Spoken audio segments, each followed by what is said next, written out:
Hey guys, welcome back to my channel. Today we're teaching you guys how to grow on YouTube in 2020. This is literally my second part filming this. I made a TikTok video. We're talking about YouTube and then we're gonna do Instagram. So yeah, I'm literally making this video, by the way, in my head. So I hope I can say something valuable and hopefully I don't sound too stupid. So the first thing I've noticed about YouTube is even if you have TikTok, Instagram, I feel like YouTube is still that platform that's like the most respected. Like yes, you can have followers, but if you have subscribers, you immediately become like an idol and a queen. You are a legend. I feel like there's more merit in YouTube. Like you could just be someone posting videos on TikTok, but if you're a YouTuber, you have a lot more tangible merit. And I feel like that should speak for itself. Maybe there's something about YouTube that we don't really know. And as the algorithm keeps changing and we have to keep up as marketers or creators, this video is gonna explain what you need to know to simplify the YouTube algorithm. Let's get started with the first thing you gotta know, which is click-through rate. I have a little pun for you guys before we dive in. Dad, if you were a landing page, I'd give you a high click-through rate. Get it? No?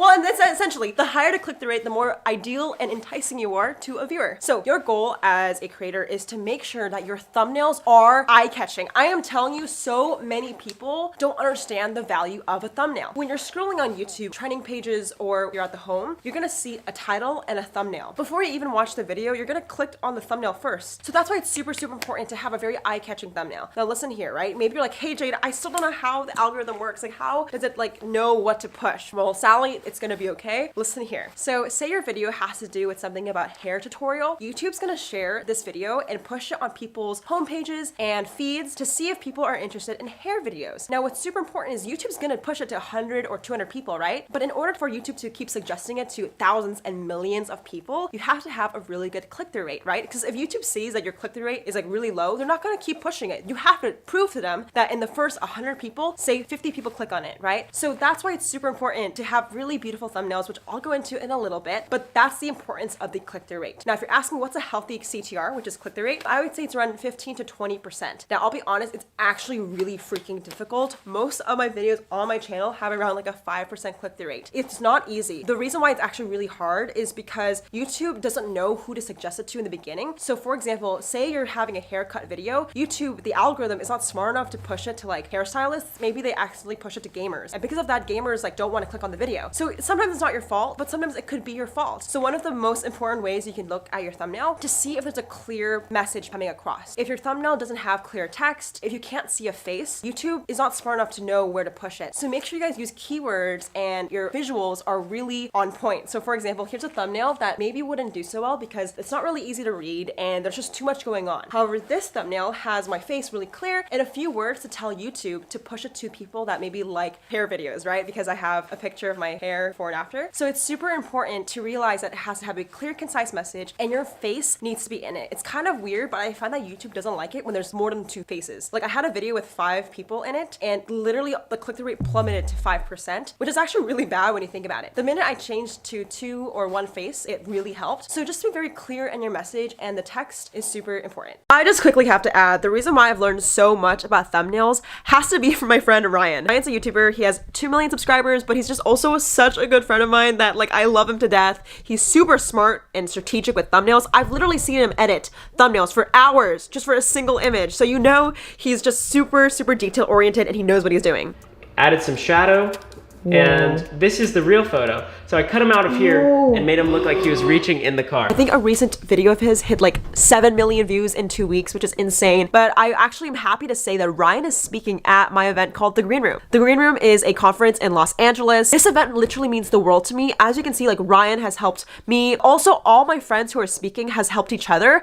And like, I really wanted to recreate this like support circle in this event. So if you guys want to ask Ryan about any questions about thumbnails, he will be speaking. If you guys want to grab a in-person ticket for the event, it's 30% off, but we also have virtual tickets. So if you can't come to LA, don't worry, grab your tickets, but it's ending in 2 weeks. So go grab it if you haven't already. And I can't wait to meet you guys. Okay, let's go back in today's video. Now, once you figure out a really, really eye-catching thumbnail and really good title, you need to make the video watchable and hopefully have people stay as long as possible. So then we're coming into what we call watch time. I'd say click-through rate is a little bit more important than watch time because if people don't click on your video, then they're not gonna watch it. But watch time is just as crucial. social, right? Similar to what I said before, if YouTube sees that people are staying for a long amount of time, they're most likely going to push it to more and more people. A really healthy watch time is around 40 to 50%. Now, I'll be honest, again, it is really hard to do that too. You have to be a really good storyteller. You have to keep people engaged. If you guys would like to see a whole video about storytelling and creating an engaging video, let me know and I can break it down in the future. But my main summary to make really high watch time content is a really good beginning, middle, and end. You want to basically make sure that throughout the video, people know why they need to stay to the very end. Is there a really big problem you're solving? Are you making the viewer feel like they're part of the story, right? So whether you make tutorials, vlogs, make sure you ask yourself, like, why are people staying to the very, very end? And once you understand that, then you can create content and put footage that makes sure that it supports that story. So I'll give you guys an example. This video right here has a watch time of 25%. And the reason why it was so bad and not a really healthy watch time was because I was literally talking for the first 3 minutes about something completely irrelevant. People clicked off, they didn't give a shit. However, this video that has a watch time around 45% was straight to the point. I dove right in and I made sure I gave the audience value as soon as possible. So honestly, if you can learn anything about watch time, just shut the fuck up, get straight to the point, and then you might have a better chance of having a higher beginning and end watch time. So now you're probably like, okay, Jade, it seems like a lot of data, a lot of analytics. How do I get started as a beginning YouTuber? Now, if we're starting with 0 views and 0 subscribers, I'm telling you, none of this information will be actually helpful because you need to fail and try a lot. I personally have made over, I would say like 400 to 500 videos in my, I guess, career. And I definitely had really shit videos. Like my first 100 videos were super, super bad. So if I can give any recommendation and my main takeaway to anyone who maybe is still confused, seriously, just make a lot of videos, make 100 videos that are mediocre, not the best, and then reflect and look at the data and see what you can take from it. I think too many people want to optimize too early. And I'll be honest, this video is actually not helpful at all if you don't even have a video. So my message to you guys is to go out there, make a YouTube video. It's okay if it sucks. It's okay if you don't have a good watch time. You can always go back and reiterate. And I believe all success is learning from your mistakes. So don't be afraid to fall on your face a few times and learn from that. So with that being said, I want to shout out to the comment winner. Shout out to